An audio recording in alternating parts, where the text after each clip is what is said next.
بسم اللہ الرحمن الرحیم اللہم صلی علی سیدنا محمد وعلی آلہ واصحابہ وبارک وسلم علیہ۔ السلام علیکم ورحمۃ اللہ وبرکاتہ۔ حکایت سعدی، انسان غلطی کا پتلا ہے۔ آج میں آپ لوگوں کو ایک بہت ہی خوبصورت واقعہ سناؤں گی جس سے ہمیں ضرور کچھ نہ کچھ سبق حاصل ہوگا۔ ایک نوجوان نے ایک بزرگ سے اپنی بیوی کی شکایت کی کہ یا حضرت، میری بیوی بہت ہی زیادہ چڑچڑی اور خودسر ہے۔ اس کی تلخ طبیعت کے باعث میری زندگی چکی کے نچلے پارٹ کی طرح گراں ہو گئی ہے اور میں بہت پریشان ہوں۔ بتائیے میں کیا کروں؟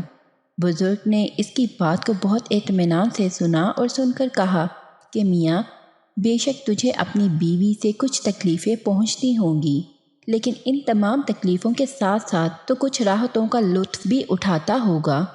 ایسی صورت میں تیرے لیے سب سے اچھی بات یہ ہے کہ صبر و شکر کے ساتھ زندگی گزارے جا۔ یہ خیال ہرگز درست نہیں ہے کہ زندگی میں کسی قسم کا خلفشار ہونا ہی نہیں چاہیے۔ یہ تو راحتوں اور تکلیفوں کا مجموعہ ہے۔ ایسا ہو ہی نہیں سکتا کہ ایک انسان پوری زندگی گزارے اور اسے کسی قسم کی تکلیف کا سامنا نہ کرنا پڑے۔ اس کو اگر تکلیفوں کا سامنا کرنا پڑتا ہے تو دوسری جگہ اسے راحتیں بھی میسر ہوتی ہیں۔ یہ حکایت دراصل توضیح ہے قرآن مجید کی ایک آیت کی، جس میں فرمایا گیا ہے کہ جو چیز تجھے بری لگتی ہے ہو سکتا ہے کہ اس میں تیرے لیے بھلائی رکھ دی گئی ہو۔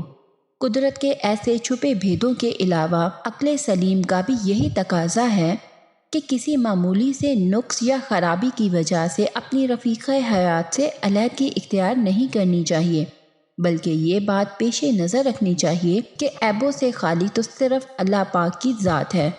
ایک یہی واحد ذات ہے کہ جس میں کوئی عیب نہیں۔